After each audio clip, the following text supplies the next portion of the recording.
Hello, good morning guys. Kasabong nandito naman ako ngayon sa umaga na ito. Ngayon, dito ako sa bahay na mag-content, magpakita, usapon ko rin ba, magpapaliwanag ko sa inyo para maliwanagan ang kaisipan nyo, hindi maliligaw ang pagtingin nyo, pag-isip tungkol sa mga alagaan yung manok na usapin na kailangan ang manok natin dikit ang buntot para mabaniko. Yan pala tandaan na quality. Ngayon, isa-isahin ko yan o papaliwanag sa inyo ng mga baguhan pa lang na aking mga viewers, aking followers, aking mga subscribers.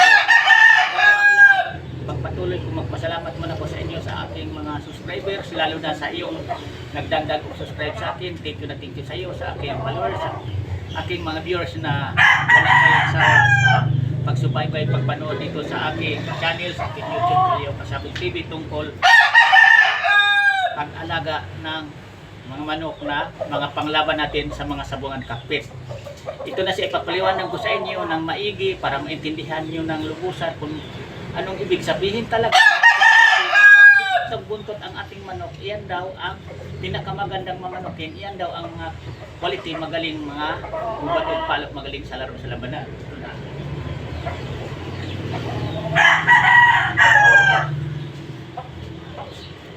Sa totoo lang, sa mga linyada talaga mga manok na quality, hindi kay bukangkang na kaganyan ang mga buntot. Mga native Tagalog. Ito siya ang pagmasdan yung mabuti kayong mga baguhan pa lang. Yan ang pinakabukangkang na ito sa process ko sa manok ko nga Boston Sweater.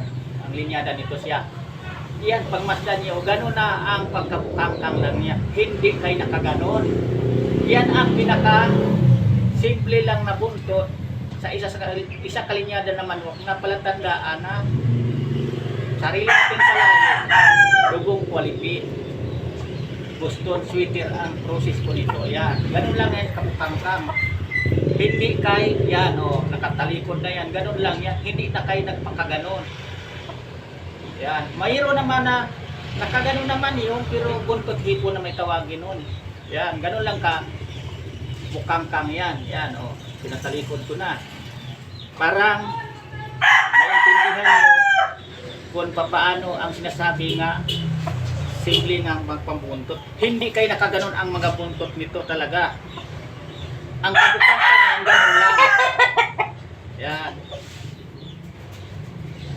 Yan siya. Kasi yung mga unang mga manok talaga sinasabi na dikit ito na ganyan talaga yung mga buntot. Mga unang linyada sa mga manok noon. Noong bata pa ako, nasa Negros pa ako nagmamanok. Pero sa ngayon ang pagmamanok, ito na ang pinakabukangkang yan, nakaganon lang ang buntot. O, diba? Sana naintindihan yung aking mga subscribers, aking mga followers, aking mga viewers. Ang aking content, pinakita ko na to sa inyo, tinuturo ko na, pinapaliwanag ko na sa inyo. Ganun lang kabukangkang. O kung mo buka magkunti ang buntot, nakaganon lang sa mga quality nga manok. Yan totoo. Walang quality na manok na nakabukangkang na talaga nakaganon na ang mga buntot. Pinakaganon na. Nasa native na yan. Ang pinakabukangkang sa quality nga manok, nakaganon lang yan. Bukalag kunti, ganon.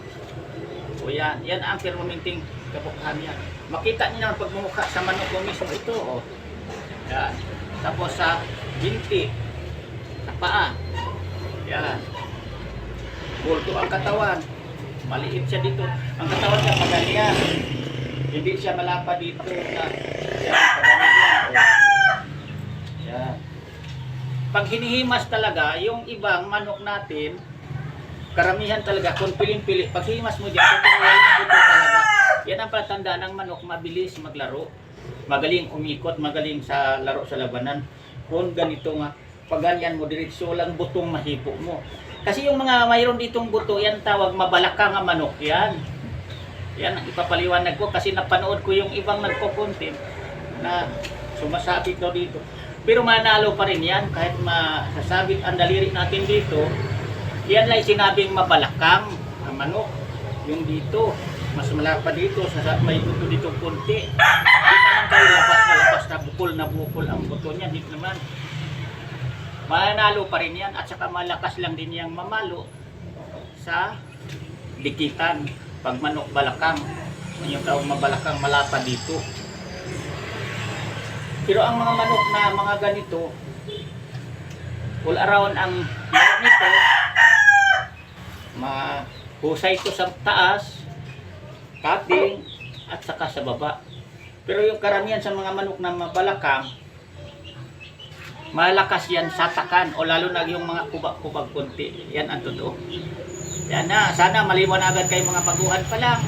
Hanggang dito muna ako. Bukas naman tayo uli. Iba namang topic ipapakita ko sa inyo. Sample puriba para sa aking mga viewers na mga baguhan pa lang na nag-alaga ng manok.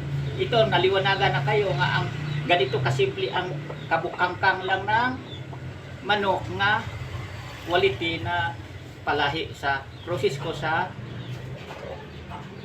sweater, Boston sweater. Siya, yan siya. Ganun lang kabukangkang yan. Pero mga kapatid dito, hindi ganito kabukangkang. Ito siya ang mabukangkang lang na manok. Pero karamihan din, kung may bukangkang pa naman ito, nakabuka pa dito konti, okay rin yan, magagaling lang din yan. Kung totoong palahi natin, nagdepende sa linyada yan, sa manok. Ang buntot pala. Kasi mayroon din na mai-crosses natin ng mga, diba, buntot hipon, o kaya yung mga buntot ng mga, tingnan nyo ang mga buntot ng mga hasil, o bukangkang lang ang buntot ng mga hasil, pero mga magaling din yan. Sana may matutunan kayo, ulitin ko sa inyo. Hanggang dito lang ako, bukas ulit. Sana huwag kayong magsawa, subaybayan nyo ang aking mga content na i-upload mga videos dito sa aking YouTube, Kaliyaw Kasabong TV. Yan lang, thank you, bye.